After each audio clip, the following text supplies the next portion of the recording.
Assalamualaikum dan salam Sarawak Kusayang bersama saya Fidos Matram.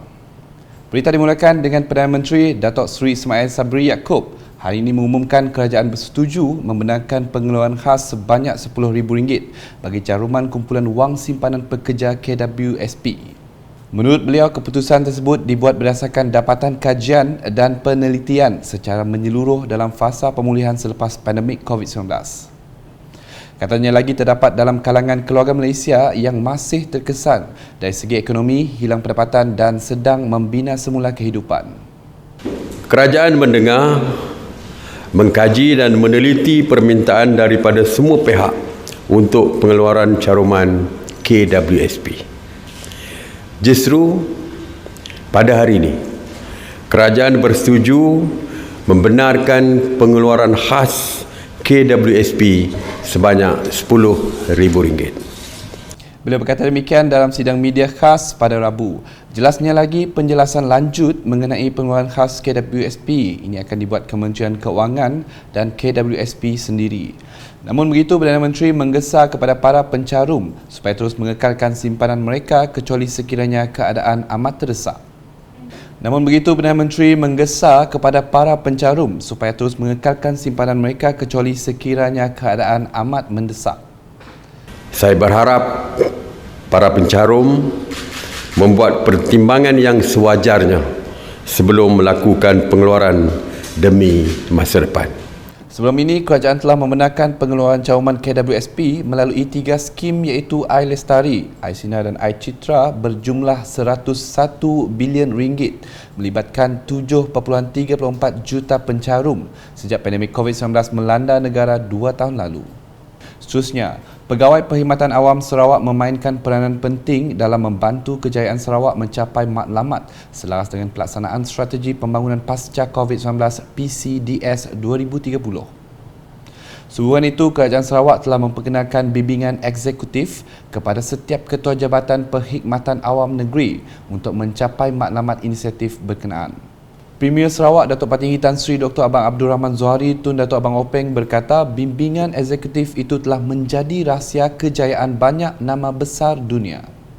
Menurut beliau, bimbingan eksekutif telah menjadi rahsia kejayaan banyak nama besar dunia seperti Pandalela Rinong, Bill Gates, Oprah Winfrey dan banyak lagi. Coaching has been success secret of many world's big name. Pandalela, Bill Gates, Oprah Winfrey, just to mention a few big names, who have openly contributed their tremendous success to their coaches. Executive coaching has been a road to success culture in many 500 Fortune companies. Coaching has been making headline in major world leadership magazines such as Harvard Business Review and Ford.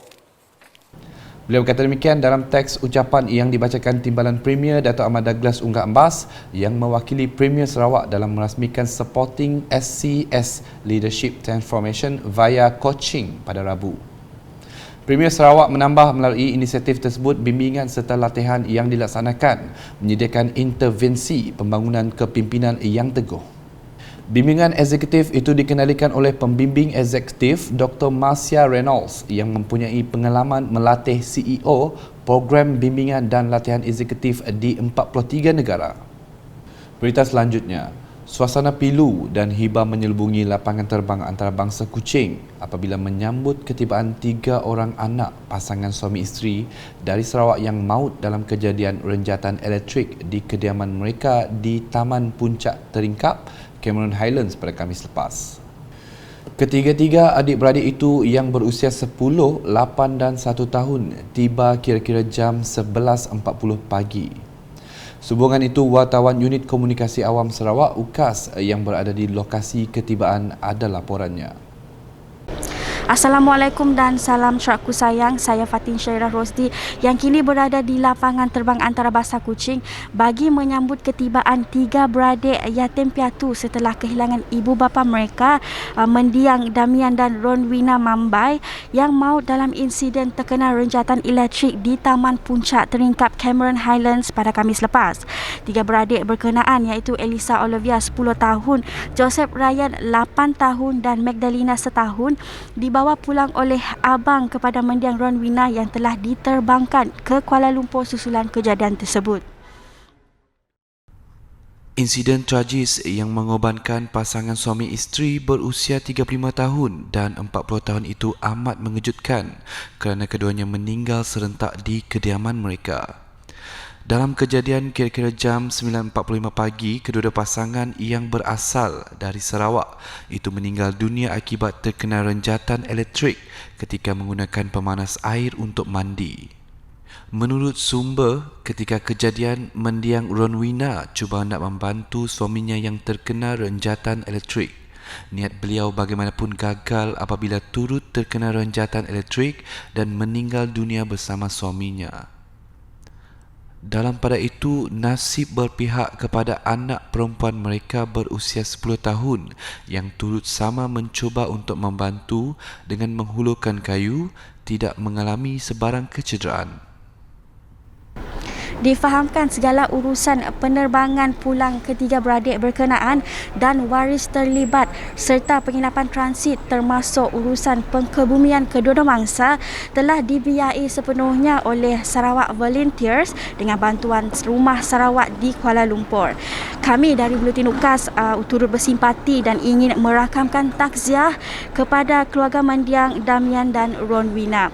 Saya kira setakat itu sahaja laporan saya di lapangan terbang antarabangsa Kuching. Kembali ke studio. Berita berikutnya. Berikutan pengumuman Malaysia akan memasuki fasa peralihan ke endemik COVID-19 mulai 1 April depan. Majikan serta pihak berkepentingan lain perlu terus memantau isu berkaitan keselamatan dan kesihatan para pekerja. Pengurusi Institut Keselamatan dan Kesihatan Pekerjaan Negara NIOSH Malaysia, Dato' Wilson Ugak Kumbong berkata, perkara ini adalah untuk mengelakkan wabak tersebut daripada menular khususnya di tempat kerja. Jelasnya dalam hal ini, rang Undang-Undang RUU Keselamatan dan Kesihatan Pekerjaan Pindaan 2020 yang diluluskan di Parlimen pada tahun lepas akan memastikan hukuman yang lebih berat dikenakan ke atas majikan yang melanggar sebarang langkah keselamatan. Beliau berkata demikian pada Majlis Pra-Pelancaran bagi Persidangan dan Pameran Keselamatan dan Kesihatan Pekerjaan kali ke-23 COSH 2022 di Pusat Convention Kuala Lumpur pada Selasa. Tegas Ahli Parlimen Hulu Rajang itu lagi, hukuman yang lebih berat harus dilihat sebagai satu langkah pencegahan dan bukannya sekadar menghukum majikan dengan sewenang-wenangnya. Dalam pada itu, Ahli Parlimen Hulu Rajang itu turut mempelawar pemain industri serta orang ramai untuk tampil menyertai COSH 2022 bukan sahaja untuk menggalas isu-isu keselamatan dan kesihatan pekerjaan OSH terkini, tetapi juga untuk menjalinkan hubungan erat antara satu sama lain yang dapat diteruskan dalam bidang OSH apabila berdepan dengan cabaran dan masalah di tempat kerja masing-masing pada masa depan. Beralih ke perkembangan di Parlimen, sebanyak 198 permohonan kewarganegaraan telah diluluskan bagi kanak-kanak di bawah umur 18 tahun dari Sarawak dan Sabah. Menurut Menteri Dalam Negeri Datuk Seri Hamzah Zainuddin, statistik tersebut adalah berdasarkan rekod Jabatan Pendaftaran Negara dari tahun 2017 hingga 15 Februari 2022. Jelasnya dalam tempoh tersebut, sejumlah 9,259 permohonan kewarganegaraan telah diterima untuk kanak-kanak di bawah umur 18 tahun dari Sarawak dan Sabah. Beliau berkata demikian dalam jawapan bertulis sebagai menjawab Ahli Parlimen Kota Samarahan Datuk Rubiah Wang di Dewan Rakyat pada Isnin.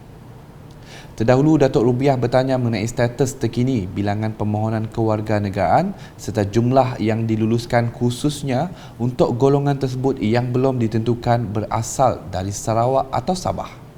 Berikut pula, penyertaan masyarakat berbilang kaum dalam berbagai program atau aktiviti sukan yang dianjurkan memperlihatkan perpaduan utuh rakyat di Sarawak.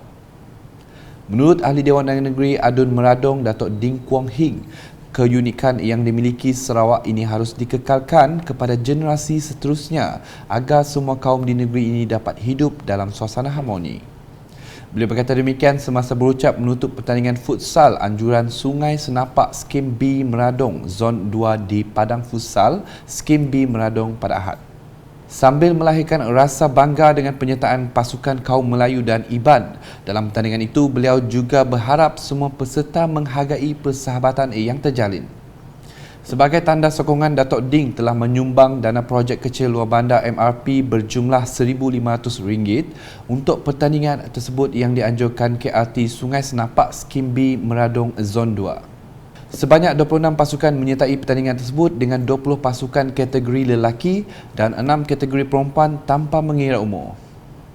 Berita teruskan dengan kerja-kerja menaik taraf sistem peparitan di bawah projek Mesra Rakyat PMR di 3 kampung telah bermula sebagai persiapan menghadapi bencana banjir. Pembangunan PMR di bawah Ahli Parlimen Kota Semarang Datuk Rubiah Wang itu dilaksanakan di Kampung Sebayo, Kampung Meranik Langsat dan Kampung Muara Tuang di daerah Semarahan. Penyerahan projek kepada kontraktor telah dilaksanakan Pejabat Pembangunan Persekutuan Negeri Sarawak SDO yang disaksikan Pegawai Khas Ahli Parlimen Kota Semarahan Latifah Beni pada Isnin. Sementara itu, Ketua Kaum Kampung Sebayo Ruda Unong merakamkan penghargaan kepada Datuk Rubiah Wang di atas pelaksanaan projek yang amat dinantikan penduduk kampung. Projek berkenaan juga sebagai usaha untuk memantapkan sistem kesihatan awam kerana sistem peparitan yang tidak sempurna boleh menyumbang kepada wabak denggi, taun dan lain-lain. Sekian edisi malam bersama saya Fidaus Matrang. Berita lebih lanjut boleh dapati di semua platform media sosial UKAS termasuk portal ukas.sarawak.gov.my dan UKAS channel YouTube. Terus patuhi SOP. Anda masih berisiko terkena jangkitan COVID-19 walaupun sudah divaksinasi. Salam UKAS.